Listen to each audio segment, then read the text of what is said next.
Alright. So, panibagong topic na naman tayo. So, Ohm's Law and Kirchhoff's current law. Ohm's Law and Kirchhoff's current law. So, Ohm's Law, na banggit na natin doon sa previous topic natin, states that the voltage V across a resistor is directly proportional to the current I flowing through the resistor. So, voltage is equal to IR. And KCL, Kirchhoff's current law, states that the current entering a node is equal to the current leaving that node. Also, it also states that the current entering a node is the summation of the currents entering a node is equal to 0. Alright?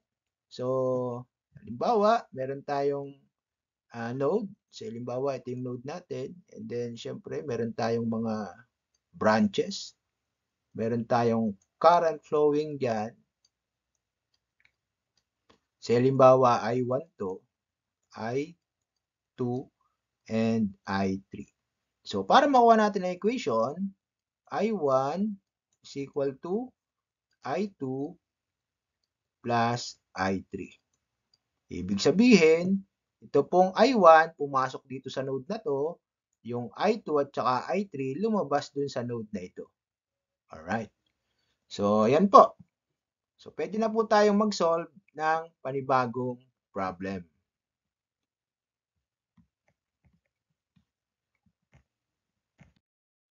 Ayan. So, meron po tayong problem. Meron tayong circuit dito. Meron tayong 30 volt supply. And we have an 8 ohm resistor, 3 ohm resistor, and 6 ohm resistor. So, given na po yung ating mga voltages, V sub 1, V sub 2, V sub 3, may polarity na rin po. So, hindi na po tayo malilito paglalagay ng mga polarities. I1, I2, and I3 are also given. Alright. So, paano po tayo magsosolve? Siyempre, unahin natin yung mga voltages V1, V2, and V3. So, solve natin si B1, B2, at B3. So, B1 is equal to 8 ohms. Ito, 8 ohms times current I sub 1. 8 ohms times current I sub 1. Yung B sub 2 natin, 3 ohms times I sub 2. And yung B sub 3 naman natin ay 6 ohms times yung current dito, dumadaloy I sub 3.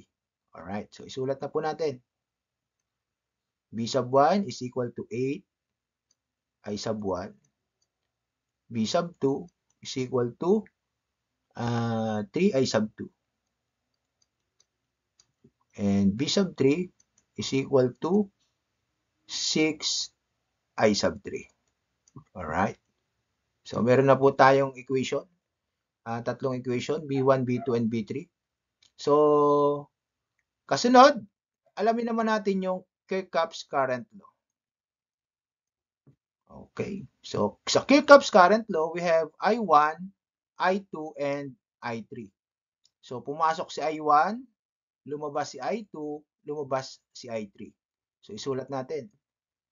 I1 is equal to I sub 2 plus I sub 3. Alright. So, meron na tayong pangalawang equation using Kirchhoff's current law. Kasunod, tayo po ay magkakaroon naman ng loop.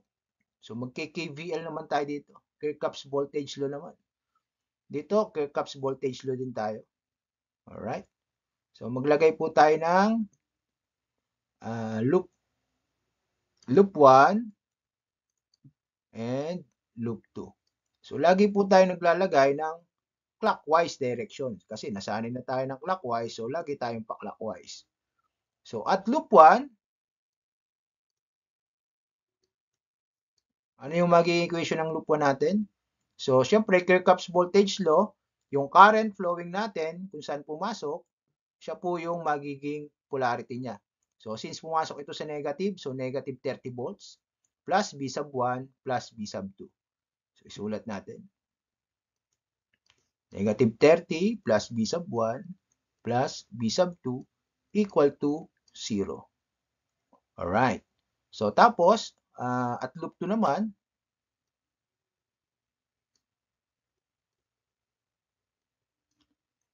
loop 2, ito naman, negative b sub 2 is equal to b sub 3. Sulat natin. Negative b sub 2 is equal to, plus pala, sorry. Negative b sub 2 plus b sub 3 equal to 0. Ayan. So, meron na tayong dalawang equation. So, i-substitute na po natin yung mga binigay natin na B1, B1, B1, B2, and B3. So, i-substitute na po natin ito. Alright? So, negative 30 volts, ilipat na natin sa kabila. So, magiging B1 is B1 is 8 I sub 1 plus B sub 2 is 3 I sub 2 equal to 30. So, inilipat ko na sa kabila yung 30. Ito naman ay lipat ko na yung B sub 2 sa kabila. Okay, matitira dito ay B sub 3. B sub 3 is 6 I sub 3 equal to V sub 2 is 3 I sub 2. Okay, so kung mapapansin nyo, itong negative B sub 2, nilipat ko na sa kabila. Magiging positive lang po siya. Po. Ito namang negative 30, inilipat ko na sa kabila, magiging positive. So, 8I sub 1 plus 3I sub 2 is equal to 30, at saka 6I sub 3 is equal to 3I sub 2. Ang problema ay dapat I1, I2, I3 ay iisa lang po ang magiging variable natin. So, ito, tiga-tatlo ng variable, I1, I2, I3. Dito, dalawang variable, I1, I2. Dito ay I3 at I2. So, pwede po natin i-substitute itong mga ito. Kunin natin si I2 na lamang po ang ating ititiraan po. Para ma-solve natin lahat. So, kunin natin si 8I sub 1 dito. Kunin natin si I sub 3 dito. I-substitute po natin sa mga to. Okay, maliwanag po. Sige, tingnan natin ang atake. 8I sub 1 is equal to 30 minus 3I sub 2. So, I sub 1 is equal to 30 minus 3I sub 2 over 8. Alright. Ito naman, I sub 3 is equal to 3 I sub 2 over 6 is equal to I sub 2 over 2. Ayan. So, meron na po tayong I1 at I3 na isa-substitute po natin dito sa ating KCL equation. Sige, substitute na natin. I1 is 30 minus 3 I sub 2 over 8 equal to I sub 2 plus I sub 3 is, mali ako ng sulat doon. Teka lang ha. I sub 3 to. It should be I sub 3. I sub 3 is I sub 2 over 2. Ayan. Kung mapapansin nyo, lahat po sila I sub 2. Okay? So, i-multiply po natin ng 8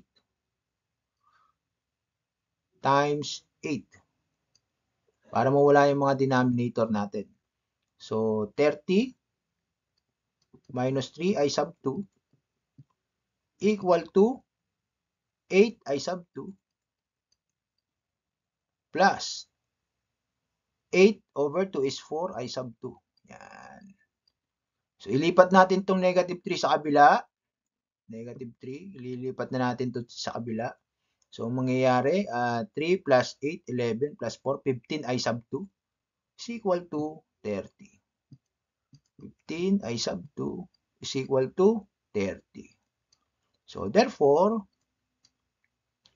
I sub 2 is equal to 30 over 15 equal to 2 amperes. So, meron na tayong sagot na 2 amperes. So, yan po yung ating I sub 2. Okay? So, para po makuha na natin yung sagot ng I sub 1, ilagay na po natin dito.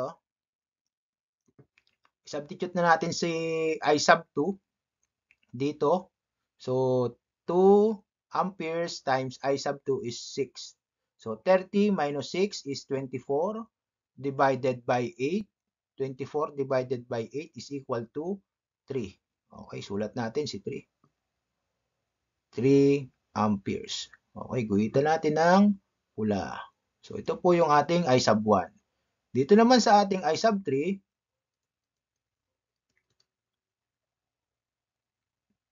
I sub 2 over 2. Ang I sub 2 po natin ay, syempre, I sub 2 natin ay 2 divided by 2. Anong mangyayari? Ang sagot natin ay 1. So, I sub 3 is equal to 1 ampere. So, guhitan natin ng pula para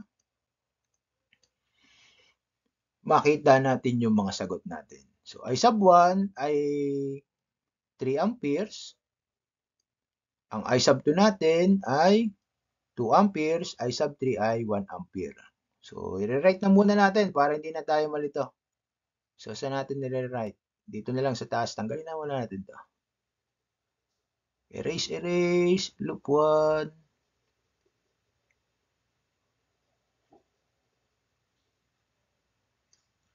Okay. Kulay yellow. I sub 1 is equal to 3 amperes. I sub 2 is equal to 2 amperes. And I sub 3 is equal to 1 ampere. Okay. So, tanggalin na muna natin itong mga to. Para malinis. Tapos, bilugan natin itong mga to ng kulay pula. So, meron na tayong sagot. I1, I2, I3. Ang kailangan pa nating makuha ay V1, V2, V3. Itong mga to, V1, V2, V3. So, ito na po yan, V1, V2, V3. Sasubstitute na lang po natin yung I1 dito sa equation na to. Dito naman ay I2, dito naman ay I3. So, gawin na natin. Equal to 8 times, ilan? I1 is 3. So, we have 24 volts. Ito naman ay 3 times I sub 2 is 2 equal to 6 volts. Ito naman ay 6 times 1 equal to 6 volts. So, meron na po tayong sagot. Ano?